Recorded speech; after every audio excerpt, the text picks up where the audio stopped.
Hey guys, welcome back to my channel. I got another little cool oddity for you guys.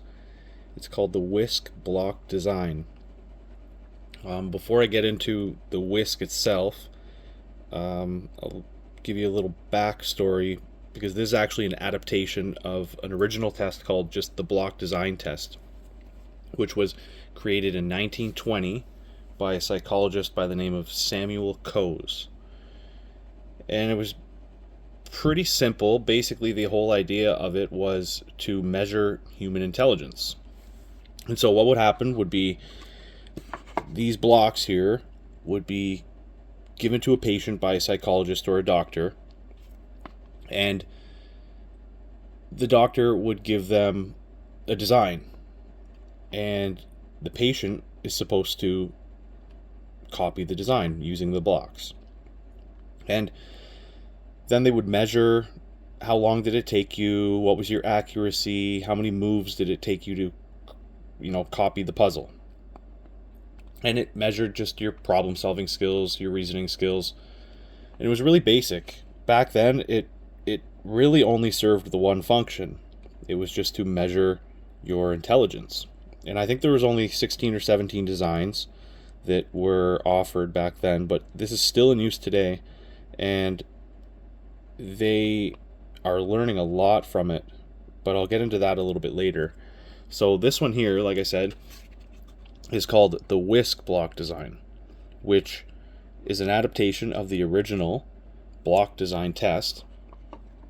This one was created by a guy named David Welsher in 1949. He's also a psychologist, and WISC is the Welsher Intelligence Scale for Children. He basically just took the block design test and made it a little simpler for children. And the whole idea of the block test and the WISC test, it's the same test, was Samuel Coase believed that the way psychologists were testing people and learning about people, they were separating the mind into like different pieces almost. And he wanted to create a way to almost keep it whole, keep it in one, to learn more about how a person works in their entirety. So basically, as you can see, it's just a bunch of blocks, and they got all sorts of different colors and patterns, and you would just match up the patterns that were given to you by the psychologist. And it's really kind of an interesting thing, especially if you're into psychology and how the human mind works, because it still is teaching us a lot about different things today. Now they're using it for things like testing for ADHD and seeing someone's cognitive ability if they have dementia. It's actually also really good for children that are nonverbal or have learning disabilities. I feel like this is probably something that I'm surprised they didn't make me do in school. So anyone who is from way back when, you may remember doing such a test. They're also learning a lot about mental illness with this by connecting comorbidities, which comorbidities are basically when people have different mental illnesses or different learning disabilities and things like that that coexist. So one person may have ADHD, but then maybe they also have OCD. And through these tests, you can actually pick up on a bunch of different things.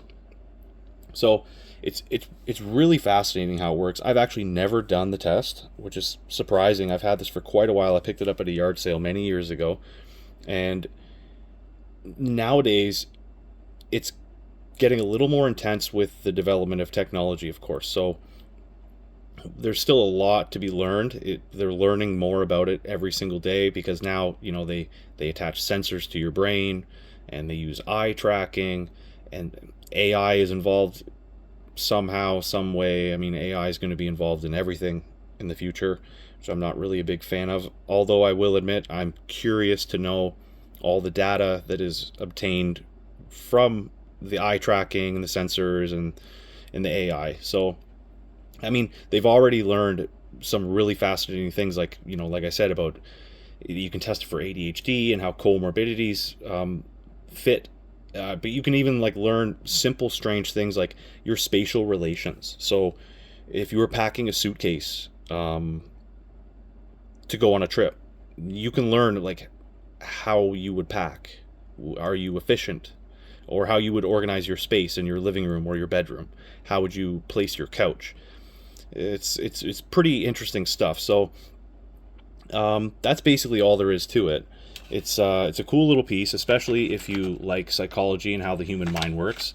It's a great little test for, you know, neuropsychological testing for anyone. I mean, it was originally adapted for children, but they use it for, I don't think it really has any age group.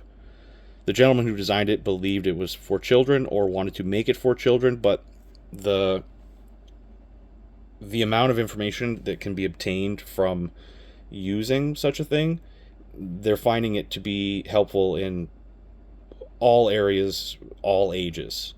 And yeah, that's basically all there is to it. The only thing that leaned more towards bringing it towards children again was that I believe there are some people that have tried to adapt it to, they do the same sort of test but with Legos, which again would be just trying to make it a little easier and child friendly, I believe. So that's all I got for you guys on that. I hope you guys really enjoyed looking at this thing. I love it. It's one of my favorite pieces, which I'll probably say about every video that I make.